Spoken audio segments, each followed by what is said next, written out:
Hi everybody, it's Mo live at lunch here at canfitpro in Ontario.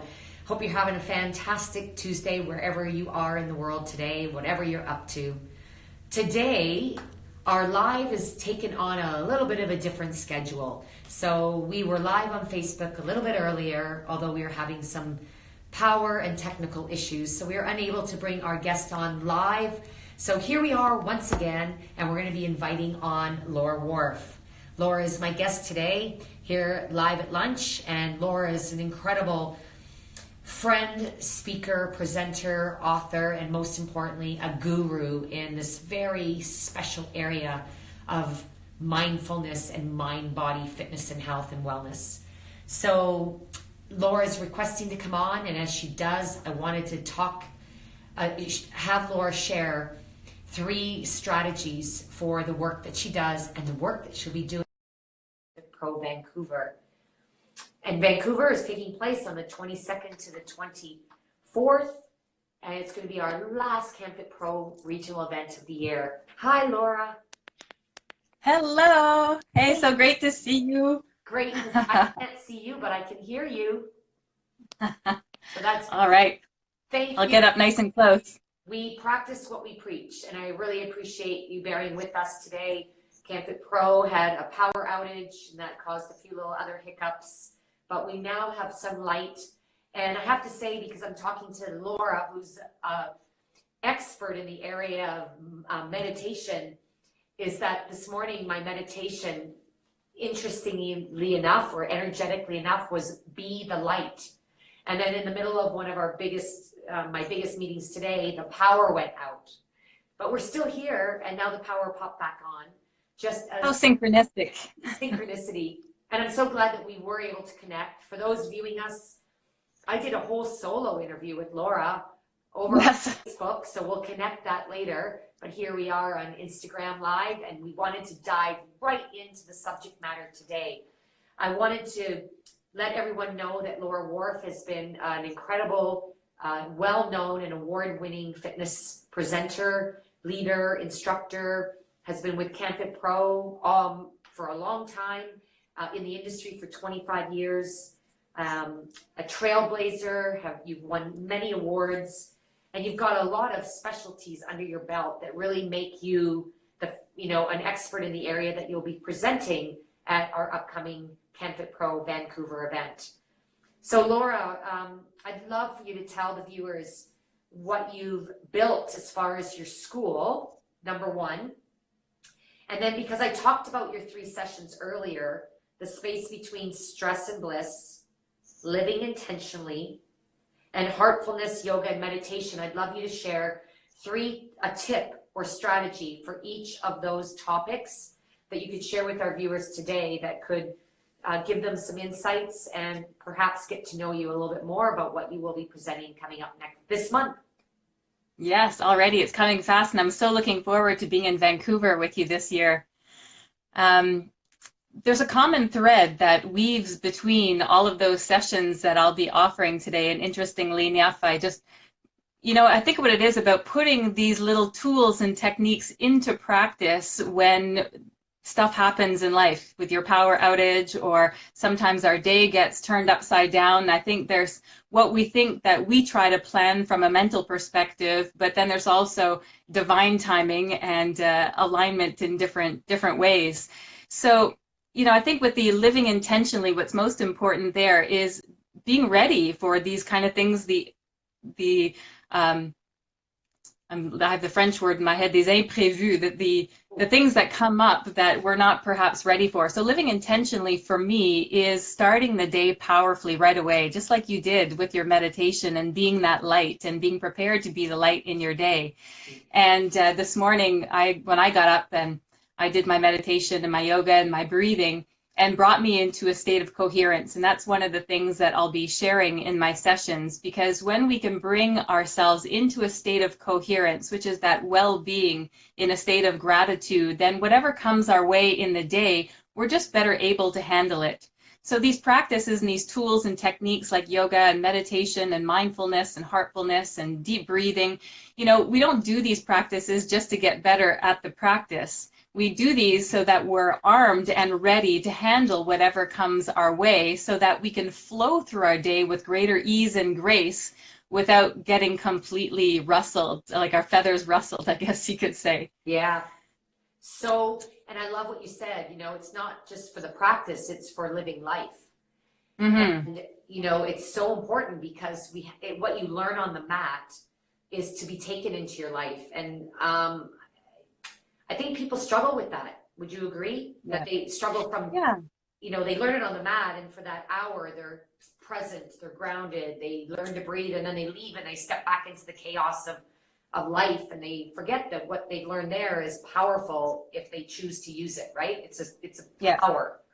Yeah, and I think number one, Mo, it starts with self-awareness. So can we be self-aware from moment to moment throughout our day and be so aware of what our triggers are? And I'll be talking about this a little bit in Living Intentionally, is a story about the two wolves, our white wolf and our dark wolf. And these are wolves that live within all human beings. You know, the dark wolf being those emotions and energies that we can label as negative or uncomfortable, and the white wolf being more energies that are more comfortable and coherent. So anger or fear versus love and compassion.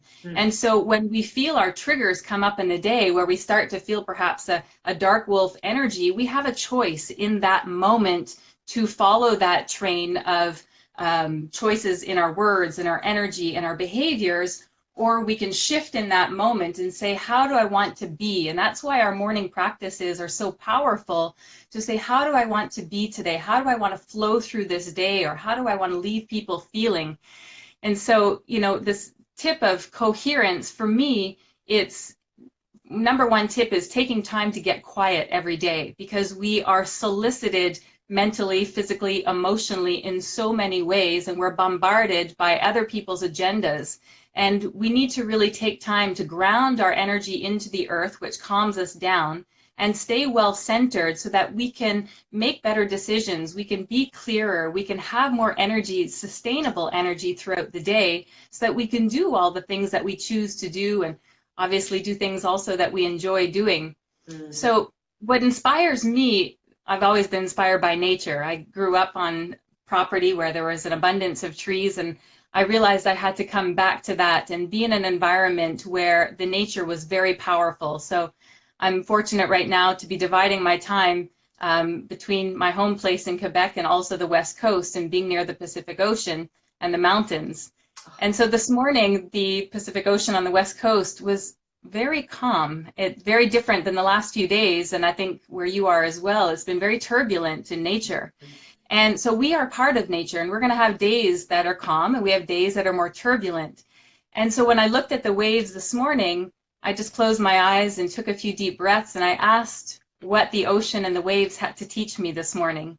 And it was a calm flow. You know, there was space between the waves, whereas 2 days ago, the waves were huge and turbulent, and it was windy, and the vibration was palpable and very different. And so if we know that we are part of nature, then instead of getting hard on ourselves, saying, oh, today was a turbulent day, and labeling it as being a difficult or challenging or bad day, it is what it is. Just like there's ebbs and flows in the ocean, there's change of tides. Nature and trees and animals and wildlife all have things to teach us. So if we take time to tune in and get quiet, connect with nature, get outside, even if it's just finding a little corner of grass or a little tree that we can just kind of connect to that vibration, the electromagnetic frequency of the earth, it naturally calms us down, and it's readily available and free of charge, and just so powerful to recenter us. That's so true. I actually, thank you for sharing that and reminding me, because I had a Reiki teacher last week. I was mentioning to her that I was having some issues with my back, and we got chatting, and I explained to her why I thought it was, and she said, Mo, even at this time of year, walk on outdoors in bare feet, even if it's snowing on the ground. And I think just the act of doing that would give me space between the calm and the chaos, and let me recognize how those both feel, to see where I actually am in that equilibrium or not. So, but thank you, because it is such an important grounding with the earth, and it would help people feel better. So I know for me, that's what I'm going to do and commit to, thanks to your piece of advice there.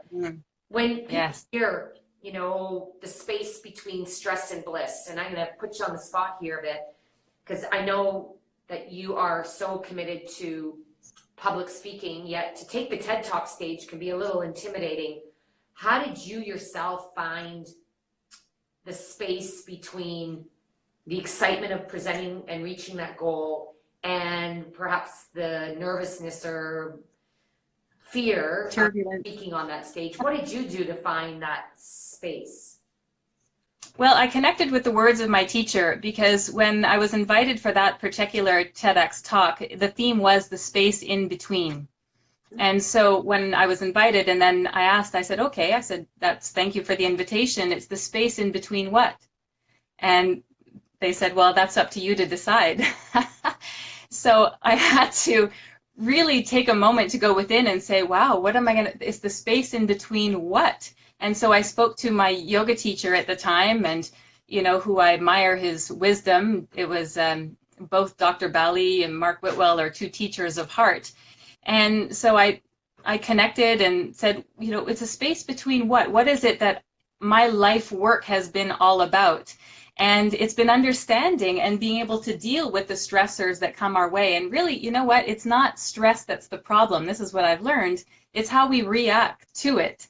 So I can either act or react. So, you know, I think my path has all about been about moving towards well-being as opposed to moving away from stress. So then when I understood that, I got to that point of saying, okay, so what is the space then between being stressed and the bliss? And so we live that anytime we're under a deadline, or in that case, the question you're asking about TED Talk, for sure, I felt very turbulent. It's inside. It's much easier for me to speak to an audience for an hour than it is on a time of 12 minutes, and you have to stand on your little X on the spot, and you can't dialogue or exchange really with your audience. It's so it was a very different experience for me doing that kind of a talk. And so the space between, and I'm going to share this a lot more in my speech in Vancouver, but it's understanding the space in between our own thoughts.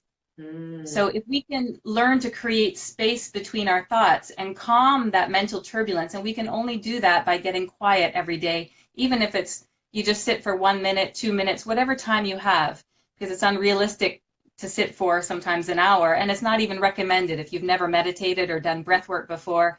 You know, the monkey mind is going to be way too turbulent. So it's retraining our mind and rewiring neural networks in our brain to be able to attain a deeper state of coherence. And we do that through the breath work, the 5 seconds inhale through our nose, 5 seconds exhale like you're blowing out a candle. And just doing that for 1 minute, and actually 5 minutes, brings us into a state of coherence. And I do that in the morning and before I go to bed, just to bring myself back into that state of calm, or before you have a presentation or something you need to do. So those are kind of my go-tos, is tuning back into my breath, calming the mind, and trusting that I've done the work, and I know that what needs to be shared, I think, will be expressed in the right moment, in the right time. That's beautiful. I was going to ask you about your own personal habits. I'm going to ask you that last, but second last question. In addition to being excited about your own presentations in Vancouver, what are you most excited about CanFitPro Vancouver this year, being part of the West Coast event? Well, I get to network with all kinds of fitness professionals. I think, you know, the one thing I love about the fitness conventions is that connection. It's being with the people, it's learning, it's sharing, it's exchanging. It just being with you, Mo. I mean, we've known each other for a really long time, and what I love about you, and that it never goes away. We can not speak for months on end, and we reconnect, and I feel my vibration elevate just being in your presence. And so I think, you know, being in an event like that, number one, West Coast is highly energizing, just being near big mountains, big water, big city, big minds. You know, I think everything about it is just so powerfully positive.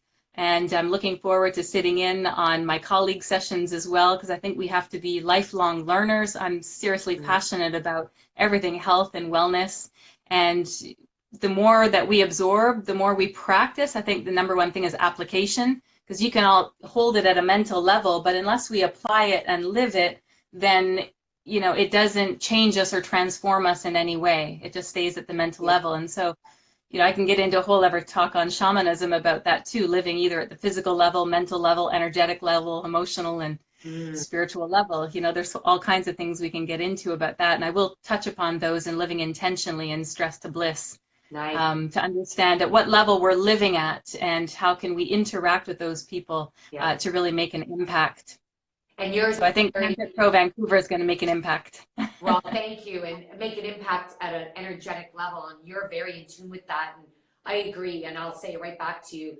I'm in your presence for 5 minutes. I vibrate at a much higher level as well. Some people can't relate to that, but what I can tell you is however you feed off people, it will move you to a different level of inspiration. And inspiration by definition is to breathe life into, and you're talking about breath here.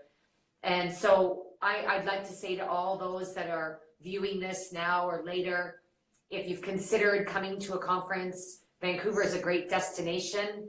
We're in a very cool, hip area of Vancouver at UBC. Acronym is for the University of British Columbia, in the Nest, which is a really cool contemporary convention area. Join us there. It's the last conference of 2019. If that's not your event, then of course make sure you get a conference in 2020. We're not here at canfitpro just to help you maintain continuing education, but to actually elevate you so you can do your best work. But you can't do your best work if you're not your best self. And so Laura Warf is one of our featured self-care yoga practitioners, mind-body practitioners who will be featured at canfitpro Vancouver. This is the weekend of November 22nd to the 24th. We offer pre-convention and post-convention sessions, as well as a wide array of sessions in the curriculum. We're featuring 36 presenters. It's going to be an amazing, amazing weekend. And I want you all to go to the canfitpro link that we'll provide in the feed to find out more information and to see what more about Laura's sessions. My last question to you really quickly, what's the go-to, you might have already said it, but what's your go-to strategy for setting your day up for success and for finishing your day off? Well, first thing in the morning, it's definitely getting quiet. I'm not a pop out of bed kind of girl, so I need to ease into my day. So definitely breathing, some mindful meditation, connecting to my heart. So getting into a space of gratitude, because that expands me. With the breath, that creates a state of coherence. And studies have shown that when we are in a state of calm coherence, so well-being, gratitude, feeling happy, that it shifts our vibration, and that affects people up to even 3 feet around us. And so does the effects of negative stress. So Harvard did research on this, that they call it secondhand stress. So we need to take responsibility for what we're projecting out there in the world, and knowing that we are either enhancing and uplifting people just by our presence, or depleting people with our presence and our vibe. So by starting our day and getting our vibration elevated with breath work, with gratitude, with coherence, we're expanding our energetic field to help uplift people without even saying a word. So I start my day powerfully that way, and then I get outside and go for a walk with Shiva. And at the end of the day, it's kind of just doing a download. So I do an energy clearing exercise before I get into bed, just to clear my field. Sometimes it's a meditation, but usually it's just making sure that I get off technology an hour at least before bed, so that I can have a nice, deep, restful sleep and be strong for the next day. Great tip. And I think I have a new, you hear this by a lot of top leaders. They say, you got to get your mind right. You got to get your mind right. I can think of, great speakers. It's all about getting the mind right. Laura Warf. It is a mindset. Get the vibe right. For you, my friend, it's getting the vibe right. You got to do something with that, because you're exactly on point. Thank you. And the download part and getting off technology, great advice. I think you just said that directly to me. And I appreciate that. And I love your patience, because you have to remind me of that on a regular basis. and I will. keep feeding me great advice. So thank you very much. I loved what you shared. For those listening after, I would be taking notes if I were you, and take action. We both look forward to seeing all of you at a canfitpro event soon. We hope it will be at canfitpro Vancouver and wherever your education takes you next. Thanks so much. Thank you, Laura. So looking forward to it. Namaste. Thank you for staying Love with you. us today. Mwah. Bye, everybody. Bye for now.